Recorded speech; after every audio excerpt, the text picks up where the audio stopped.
കണ്ണിന്റെ മുമ്പിൽ ഒരു തെറ്റ് നടക്കുന്നത് കണ്ട കൈകൊണ്ട് തടയാൻ പറ്റുമെങ്കിൽ കൈകൊണ്ട് തടയുക. എല്ലാരെയും കൈകൊണ്ട് തടയാൻ പറ്റൂല. അപ്പൊ നാവ് കൊണ്ട് പറയാം. നാവ് കൊണ്ട് പറഞ്ഞാൽ തടയാൻ പറ്റുന്നതാണെങ്കിൽ നാവ് കൊണ്ട് പറയുക. കൈകൊണ്ടും പറ്റൂല, നാവ് കൊണ്ടും പറയുകയും പറ്റൂല. അപ്പൊ പിന്നെ എന്ത് ചെയ്തേക്കണം? വെറുത്തേക്കണം അതിനെ.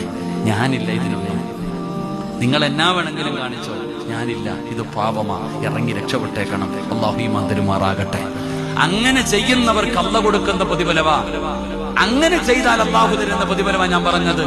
അതുകൊണ്ട് ഞാൻ പറയുന്നത്, ഇങ്ങനെയുള്ള ഒരു സ്വഭാവം എല്ലാവർക്കും കിട്ടൂല. അങ്ങനെ ഒരു സ്വഭാവം നിനക്കുണ്ടെങ്കിൽ അല്ലാഹു പറഞ്ഞത് ഉലൈക കതബ ഫീ ഖുലൂബിഹിമുൽ ഈമാൻ.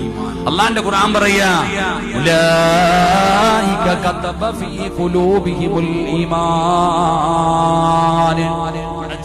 അബൂ ഉബൈദ റളിയല്ലാഹു തആല അൻഹു നബി തങ്ങളുടെ ചീത്ത പറയുന്നത് കേട്ടപ്പോൾ അബൂ ഉബൈദയ്ക്ക് സഹിക്കാൻ പറ്റിയില്ല.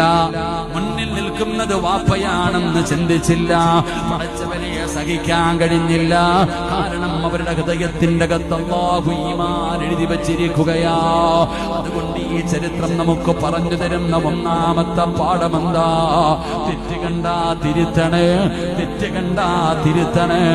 അല്ലാഹുവേ, കണ്ണിന്റെ മുമ്പിൽ തെറ്റ് നടക്കുന്നത് കണ്ടാൽ അത് തിരുത്താനുള്ള മനസ്സു നൽകണേ അല്ലാഹ്.